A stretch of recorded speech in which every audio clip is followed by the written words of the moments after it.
Assalamualaikum warahmatullahi wabarakatuh. Allahu Akbar, Allahu Akbar, Allahu Akbar, Allahu Akbar. Asyhadu an la ilaha illallah.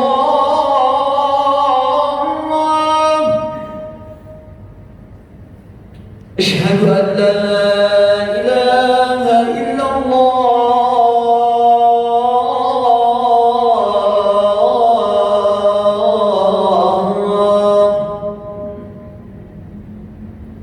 أشهد أن محمد رسول الله. أشهد أن محمد رسول الله.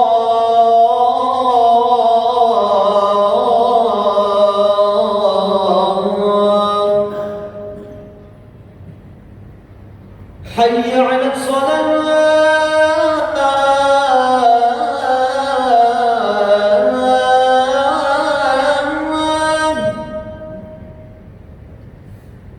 حي على الصلاة.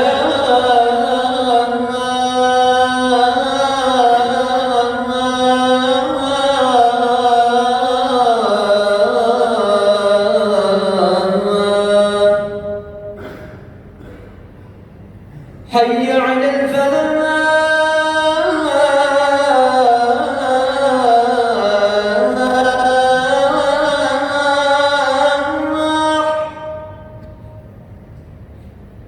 حي على الفلاح.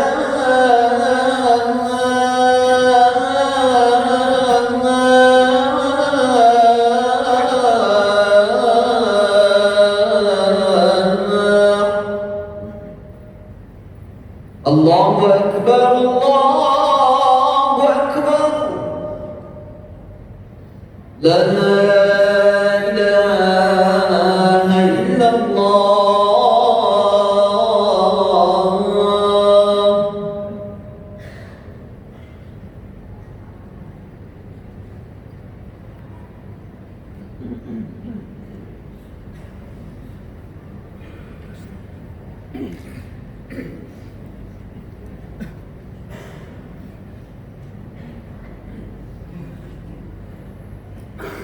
Alhamdulillah, alhamdulillah hamdan katsiran kama amar. Nahmaduhu subhanahu wa ta'ala alladzi ja'ala syahrul rajab syahrullah wa syahrul maghfirah. Asyhadu an la ilaha illallah wahdahu la syarika lah. وأشهد أن محمدًا عبده ورسوله لا نبي بعده. اللهم صل وسلم وبارك على سيدنا محمد وعلى آله وأصحابه أجمعين. أما بعد فيا عباد الله اتقوا الله حق تقاته ولا تموتن إلا وأنتم مسلمون. فقال الله تعالى في القرآن الكريم: أعوذ بالله من الشيطان الرجيم. بسم الله الرحمن الرحيم. وسارعوا إلى مغفرة من ربكم وجنة عرضها السماوات والأرض أعدت للمتقين. صدق الله العظيم. Syukur alhamdulillahi rabbil alamin. Kemudian salawat dan salam kepada Rasulullah sallallahu alaihi wasallam. Allahumma salli wa sallim wa barik ala sayyidina Muhammad wa ala ali sayyidina Muhammad. Selanjutnya khatib berwasiat kepada kita semua, marilah kita tingkatkan kuantitas dan kualitas ketakwaan kita dari waktu ke waktu, sehingga hendaknya kita termasuk kelompok orang-orang yang beruntung, orang-orang yang hari ini kuantitas dan kualitas ketakwaannya meningkat bila dibandingkan hari-hari sebelumnya. Hadirin sidang jamaah Jumat rahimakumullah. Judul khutbah kita pada siang hari ini adalah Rajab, bulan menggapai keampunan Allah Subhanahu wa Ta'ala. Bila kita rujuk dalam berbagai referensi, maka kita akan temukan sesungguhnya Rajab sudah mulai mestinya kita mempersiapkan diri menghadapi bulan Ramadan, sehingga para ahli ibadah dan para ulama menjadikan Rajab ini sebagai bulan untuk membersihkan diri dari berbagai dosa dan salah. Kalau di bulan Rajab sudah dibersihkan diri dari berbagai dosa dan salah, tentu giliran bulan Sya'ban kita membersihkan hati kita dari berbagai penyakit hati yang akan membahayakan sekiranya masih ada nanti di bulan Ramadan. Kalaulah diri kita sudah bersih dari berbagai dosa dan salah, hati kita pun sudah bersih dari berbagai penyakit hati, tiba Ramadan nanti kita membersihkan rohani kita. Maka ketika keluar dari Ramadan nanti, itulah yang dibahasakan oleh Rasulullah, bagaikan bayi yang baru dilahirkan dari rahim ibunya, bersih seluruhnya, bersih dari dosa, bersih dari berbagai penyakit hati, dan ruhnya pun juga bersih.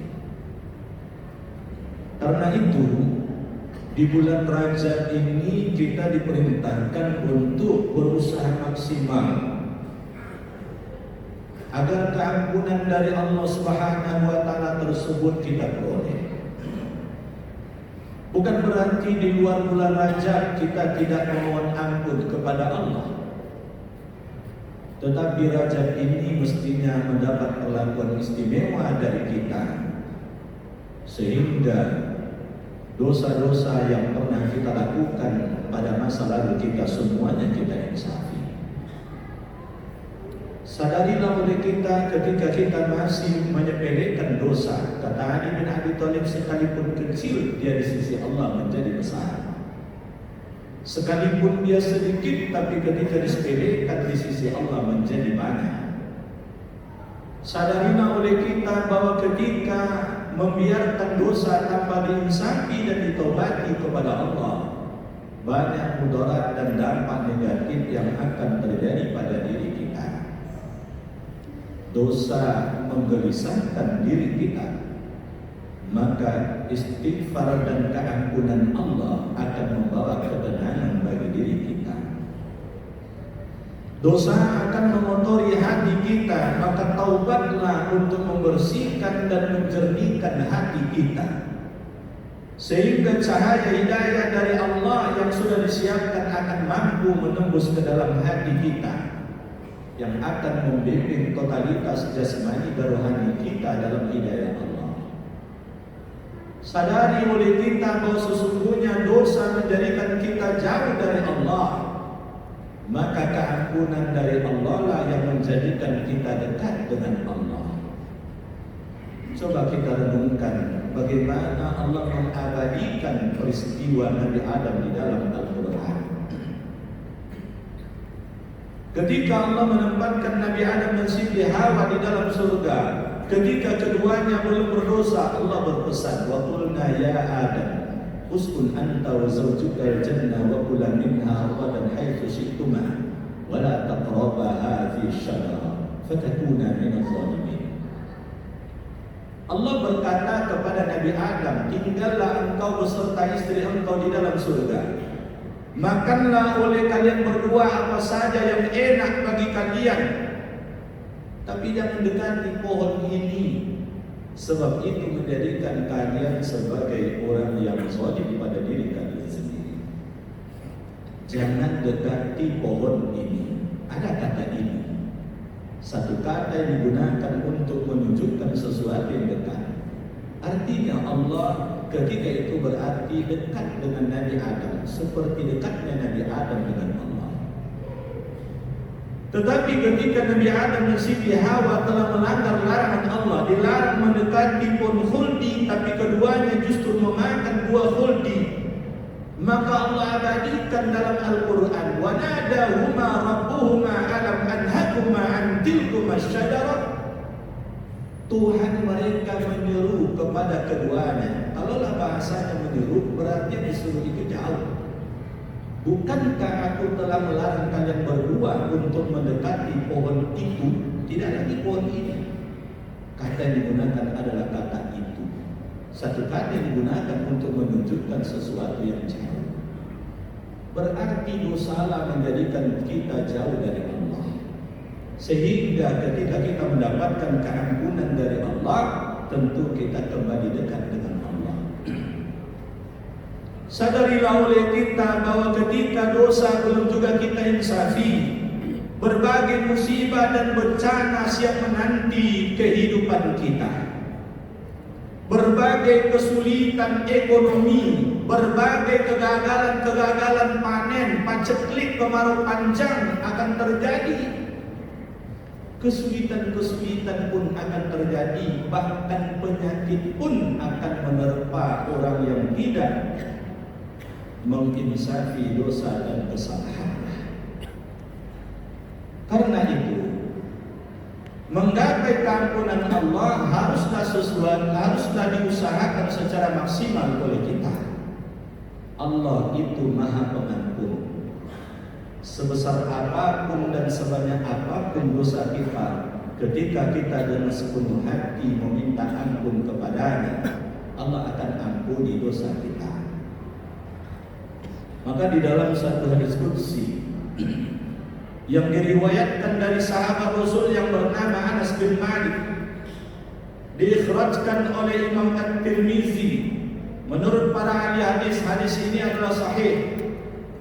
Dikatakan oleh Rasulullah sallallahu alaihi wasallam, qala Allah tabaraka wa taala, Allah subhanahu wa taala, Allah tabarakallahu taala berfirman. Berarti ini adalah hadis qudsi. Ya bani Adam, innaka da'awtani wa rajawtani ghafartu laka ala ma kana fika wa la ubali. Wahai anak cucu Adam, sekiranya kalian yang berdosa tersebut dengan sepenuh hati berdoa kepadaku, lalu penuh harap dan belas kasihan memohon agar dosa-dosa kalian diampuni, ghafartu laka ala ma kana fika wa la ubali, kata Allah, aku akan ampuni dosa kalian tersebut, sengaja atau tidak sengaja kalian lakukan pada masa lalu kalian, seperti apapun dosa itu, wala ubali, dan kalau sudah aku ampuni, aku tak pedulikan lagi dosa yang pernah kalian lakukan tersebut. Wa ya bani Adam, law balagat zunubuka hanana as-sama' summa astaghfartani ghafartu laka wa la ubali. Wahai anak cucu keturunan Adam, sekiranya sampai dosa kalian itu kepadaku memenuhi sampai ke puncak langit, bukan sedikit itu, sampai ke puncak langit. Kita mengetahui bahwa langit itu ada 7 tingkat. Tapi yang mana tingkat pertama, tingkat 2, tingkat 3, ilmu manusia belum sampai ke sana. Oh, apakah kemudian matahari yang begitu jauh dari bumi itu adalah puncak dari langit? Belum disebut itu.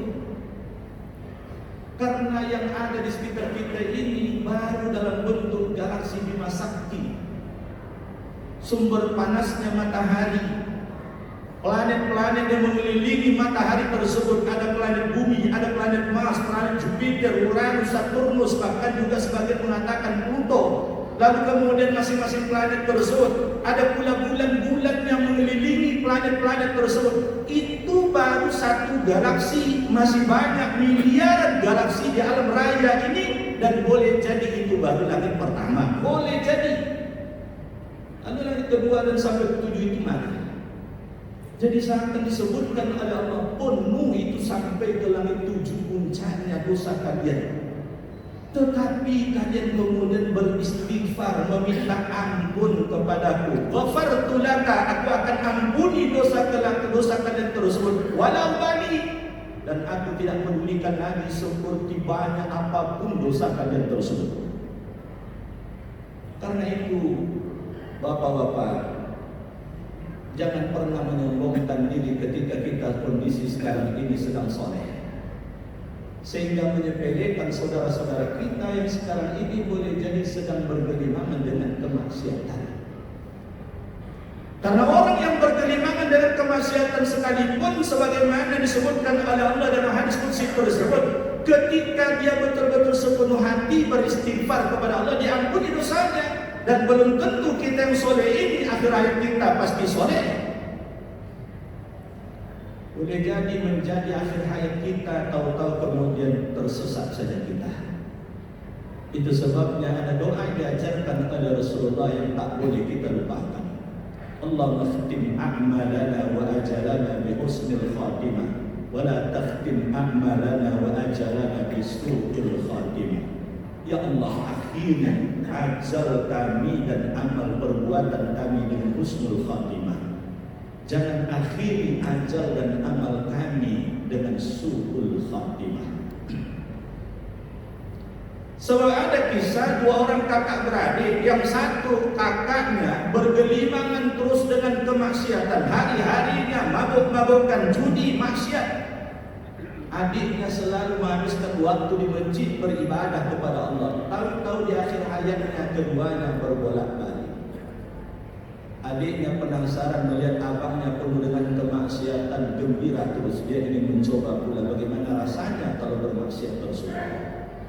Sebaliknya abangnya penasaran, adiknya yang selalu beribadah di masjid, tenang hatinya, tenang kehidupannya. Dia ingin pula seperti adiknya. Dua-duanya menempuh jalan yang berbeda, tapi tujuannya sama. Sang adik ingin ke tempat abangnya, sang abang ingin ke tempat adiknya. Saling tidak ketemu. Sang adik akhirnya asyik dengan kemaksiatannya, sang abang asyik dengan taubatnya. Gempa pun terjadi, dua-duanya pun mati, dua-duanya pun meninggal. Sang adik meninggal dengan kondisi tidak berbusana, su'ul khatimah. Sang abang meninggal dalam keadaan sujud bertaubat kepada Allah Subhanahu wa taala. Jadi siapapun kita, kalau masa lalu kita ada dosa-dosa besar, ada banyak dosa yang kita lakukan, seriuslah bertaubat pada Allah, minta ampun pada Allah. Allah akan mengampuni sekalipun dosa kita itu mentok ke langit paling tinggi. Dan jangan pernah ketika kita berdosa kecil dan sedikit lalu menyepelekan, lalu menunda-nunda untuk bertaubat. Firman Allah tersebut ditutup, wahai anak Adam, wahai anak keturunan Adam, innaka law ataitani, sekiranya engkau datang kepadaku bi turabil ardi khataya, dengan dosa seberat bumi, yang di bumi ini lebih dari 8 miliar manusia tinggal di sini, belum hewan-hewan yang lain. Di situ ada gunung, lalu di dalamnya banyak lahar dan lain sebagainya. Seberat itu dosanya. Summa laqitani, kemudian engkau datang kepadaku. Artinya memperbanyak ibadah, tanda serius bertaubat, beristighfar, menggapai keampunan Allah. Summa ataitani la tusyrik bi syai'a, kemudian engkau datang kepadaku dengan ibadah-ibadah sepanjang tidak melakukan dosa syirik. La ataituka bi qurabil ardi maghfirah wala ubali, maka pasti aku akan datang kepada orang seperti itu dengan keampunan seberat bumi, dan aku tidak pernah pedulikan lagi dosa yang luar biasa berat dilakukan oleh orang tersebut pada masa ini. Maka melalui hadis qudsi ini seakan Allah mengingatkan pada diri kita, ketika kita menginginkan keampunan dari Allah, pertama tunjukkan melalui doa.